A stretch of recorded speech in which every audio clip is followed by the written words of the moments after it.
I'm back again, guys. I'm sorry I've been MIA. I mean, a couple of things happened. Like, I just went off the radar. Intentional, not at all. Circumstantial, maybe. You know how these things happen. And it's kind of flattering to know that a few of you reached out to me wondering what went wrong. Nothing went wrong, guys. I mean, it was just one of those episodes that happen once in a while. But I'm here and I'm here for good. So this is Blue Sports TV. You're welcome, and I know it's extremely late, but I just had to get everything I have been having in my head off my chest. And if I didn't come on here to talk, probably I wouldn't get a good night rest. How about that? Enough of this ranting and all that. Like, I know I'm late to the party, but it's better late than never, right? So Lionel Messi, as the story has been going since the past 48 hours, is no longer with Barcelona. Like, he literally is on his way out of Nou Camp or Camp Nou or whatever. But there are a few things that have been going around, within the parameter of what could have happened, what went wrong, and all that. But I need to have you guys know that, I mean, the COVID-19 came with a sledgehammer. Like, it was a global, like, everything went, downhill, including the football industry, and most clubs suffer some kind of setback, financial setback, I mean, and Barcelona definitely we are not any better. So they have been experiencing some kind of financial issues and all that. I remember the story, the backstory, like a brief backstory to everything was that at some point he was, there was a need for a pay cut, and after much back and forth, he accepted, and I think he even decided like by 50% or thereabouts. And at the end of the day, it still seemed like Barcelona, the management couldn't even afford it, and then they just had to, terminate the contract. Lionel Messi was trying to be a god of his own, and then him wanting to, have Barcelona sign Christian Romero. Remember Christian Romero, youngster that was really very instrumental, to the victory, and of course, definitely for the Copa America, victory. The grapevine say that Lionel Messi wanted that guy signed on in Barcelona, something along those lines. But I know eventually, whatever it was, you chalk it up to, finances, because I mean, with this pandemic and all that, from no revenues from ticketing, from stewardship, revenue from. I think it's the main reason why Messi couldn't stay.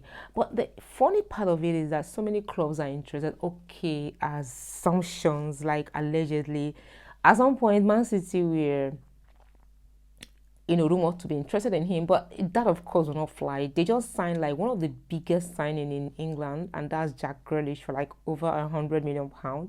So perhaps Messi would have been an issue. It would have even been like down for conversation if they hadn't signed Grealish just a few days back. In the words of Pep Guardiola, he said, Lionel Messi is not in our thoughts. I'm sorry. So guys, anyone imagining, wishing, hoping, and maybe even yeah, dreaming of having a possible Lionel Messi in Man City, that's not happening. That's what Pep Guardiola said.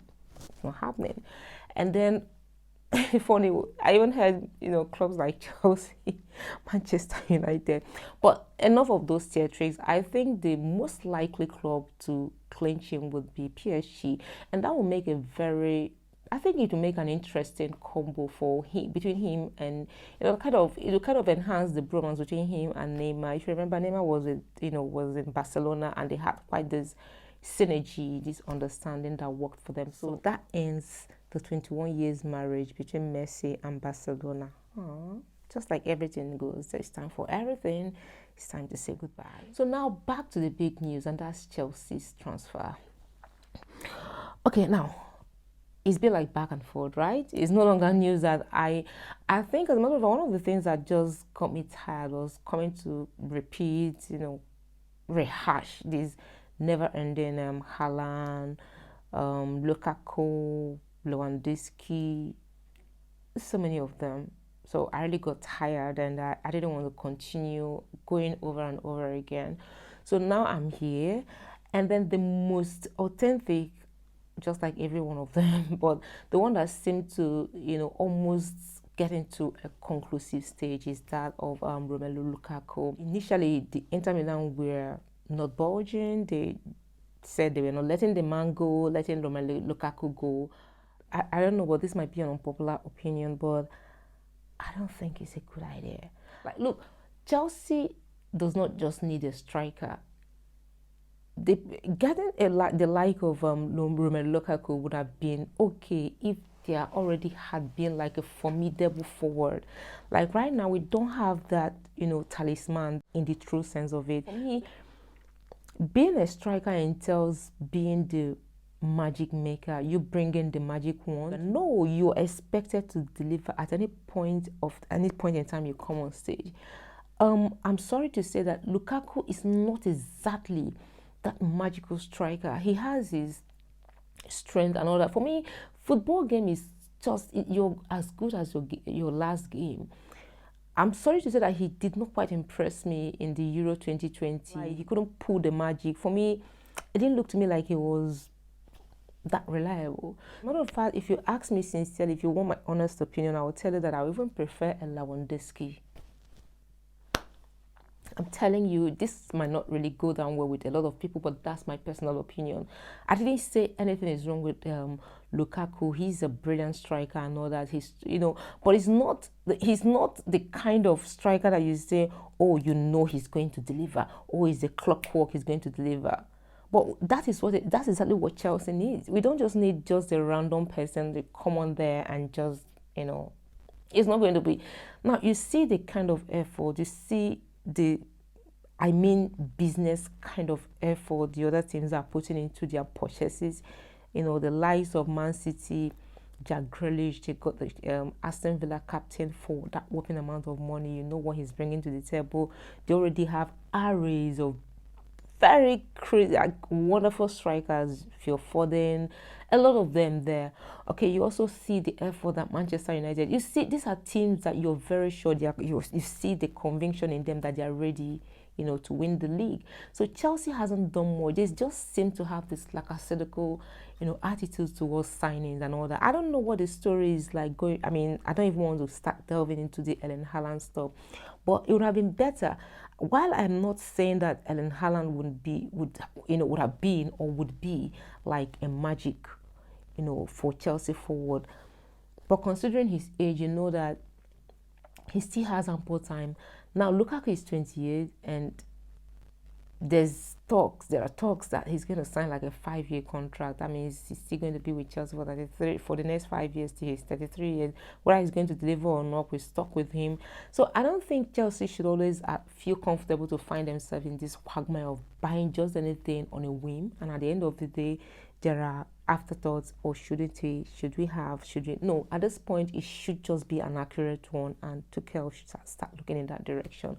So while I'm not against Lukaku, how about Lukaku, Lewandowski, and maybe a sprinkle of Haaland? Who says we can't have it all? Who says we can't have it all? I said it before, I'm saying it again. Buying Lukaku would be like a shot in the dark. Nothing guaranteed. He's not the man you expect a magic from. I don't want to keep prattling on. And the biggest story has been like my Harry Kane was going to Man City. There were even talks that he jettisoned the training grounds at Tottenham and all those blah blah blah. When the young man came out to say, I did not. As a matter of fact, I had other things I was doing.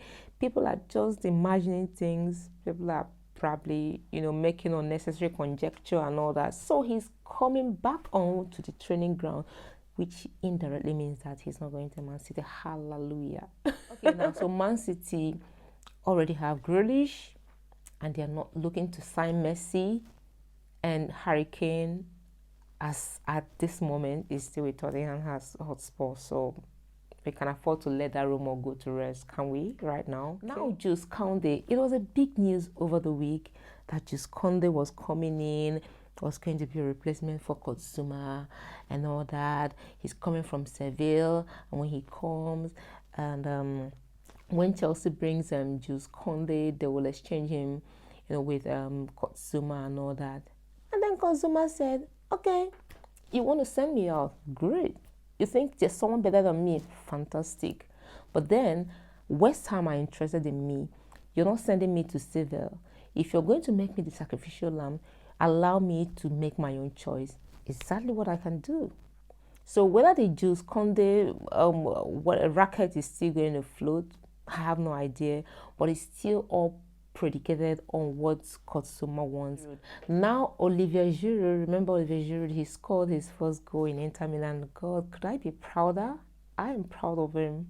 You know, I mean, I've never hidden my likeness for Olivier Giroud, and I think I'm proud, and even prouder that his first outing, his first appearance in Inter Milan, he ended up scoring, like giving an equalizer against OGC or something, if I'm not wrong. Okay, so who knows?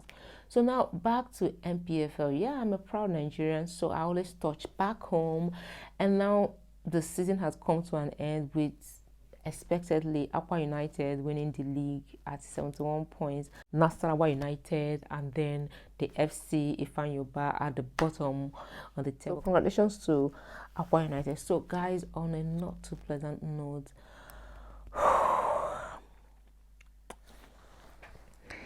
God, this is a sad one, sad one. I'm sorry if I'm going to like ruin your evening, but well, it's about Michael Ballack. He lost his son, Emilio Ballack, an 18-year-old. Is a very sad one. Very sad one. In case you don't know Michael Ballack, he was a Chelsea player, a midfielder in, I think, in the 90s or so. Yeah, in the 90s, and it's quite tragic. My heart goes out to the family, and I pray that the universe give them the fortitude to bear these painful loss. Very painful indeed. Very, very painful. Very painful. Sad. That's just about it on today's episode of Blend Sports TV.